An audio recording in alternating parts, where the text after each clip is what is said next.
পৃথিবীর প্রথম ঘর কোরআনেতে বাঁকা,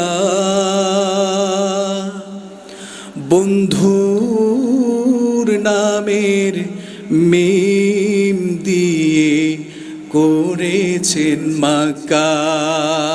আল্লাহু আকবার বলেন, সবাই বলেন। পৃথিবীর প্রথম ঘর কোরআনেতে বাঁকা,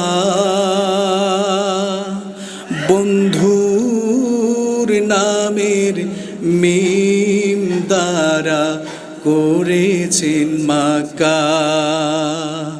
আল্লাহু আল্লাহু আল্লাহু আল্লাহ, আল্লাহু আল্লাহু আল্লাহু আল্লাহ।